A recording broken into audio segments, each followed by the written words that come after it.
అందరికీ నమస్కారం. పత్రిజీ అడుగుజాడల్లో అడుగులు వేసిన మన పిఎస్ఎం గ్రాండ్ మాస్టర్ అందరికీ శిరస్సు వంచి పాదాభివందనాలు. నాకు ఎందుకు ఇది ప్రకటించారు? ఎందుకు ప్రకటించారంటే మీరు చేసినటువంటి ఆ యొక్క పిరమిడ్ జగత్ కోసం ఏదైతే మన పిఎస్ఎస్ఎం లక్ష్యం ఉందో ఆ లక్ష్యంలో మేము కూడా పిరమిడ్లు కట్టాలని ఉంది, కానీ మేము కట్టలేం కదా. మీరు కట్టారు కాబట్టి మీ యొక్క వర్క్ను గుర్తిస్తూ ఆ వర్క్ను ప్రపంచానికి చూపిస్తూ మీకు లైఫ్ టైం అచీవ్మెంట్ అవార్డు ఇవ్వడం జరుగుతుంది. Thank you. నేను ఎందుకు కట్టా? ఎవరు కట్టమంటే కట్టా?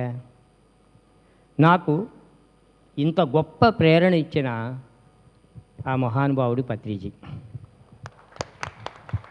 ఒకసారి ఆయన నేను పర్సనల్గా ఉన్నప్పుడు తన చేతిలో చేయించుకున్నారు. 1,00,000 పిరమిడ్ల లక్ష్యం నీది, అప్పుడు దాకా నువ్వు భూమి మీద ఉండాల్సిందే. ఎందుకనంటే చాలా విషయాలు రాయి జగపతిరాజు గారు చెప్పారు. మనకి ఆయన నిర్దేశించిన లక్ష్యాలు ధ్యాన జగత్, శాకాహార జగత్, పిరమిడ్ జగత్.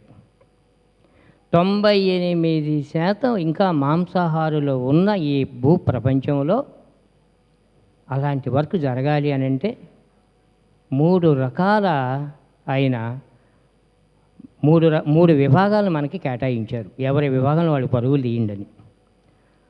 అందులో భాగంగా పిరమిడ్ల నిర్మాణము అత్యావశ్యకము ఈ ప్రపంచంలో. ఎందుకనంటే రిజర్వాయర్స్ నిండినప్పుడు పుష్కలంగా పంట పొలాలు పండుతాయి. రిజర్వాయర్స్ లేనప్పుడు పండవు. రిజర్వాయర్స్ లేని అంటే పిరమిడ్లు లేని ఈ భూ ప్రపంచంలో అటువంటి ఎనర్జీ రిజర్వాయర్స్ రావాలి. అప్పుడు ఈ 850 కోట్ల మంది ఈ మహానుభావులు అవుతారు. వాళ్ళ యొక్క ఆత్మ లక్ష్యానికి చేరుకుంటారు. ఇది అంతర్లీనంగా మనకు ఆయన ఇచ్చిన సందేశం. బాగానే ఉంది. 1,00,000 పిరమిడ్లు రావాలి.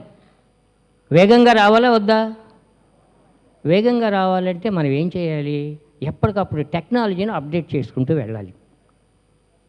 మార్పు అభివృద్ధి చెందాలి. అభివృద్ధి చెందాలి అని అంటే మనం ఒక టెక్నాలజీని మరింతగా దాన్ని సరళతరం చేసుకుంటూ వెళ్ళాలి. ఇక మెర్కబా, శ్రీచక్రాలు వీటి వెనుక నేను ఒక ఖమ్మంలో ఒక పిరమిడ్లు కట్టినప్పుడు ఒక పేరు పెట్టడం జరిగింది, విశ్వకాంతి అని. పత్రిగారు దాన్ని కాంతి కాదు నాయన, క్రాంతి అని సరి చేశారు. అంటే అనేక తలాల నుంచి ఆ ఎనర్జీస్ భూమి మీదకి రావాలి అని. ఎప్పుడైతే క్రాంతి అనేది సరి చేశారో పిరమిడ్ మెర్కబా శ్రీచక్రంగా. ఉదాహరణకి మెర్కబాలో 2 పిరమిడ్ల కలయిక మెర్కబా, 6 పిరమిడ్ల కలయిక శ్రీచక్రం. 1,00,000 పిరమిడ్లు, 50,000 మెర్కబాలు, 16,000 శ్రీచక్రాలు, ఈక్వల్ ఎనర్జీ. అందుకని టెక్నాలజీని ముందుకు తీసుకెళ్తూ కొన్ని వందల శ్రీచక్రాల నిర్మాణాలు కూడా జరిగినాయి. ఇది నేను మీకు ఇచ్చేటువంటి ఒక సందేశం.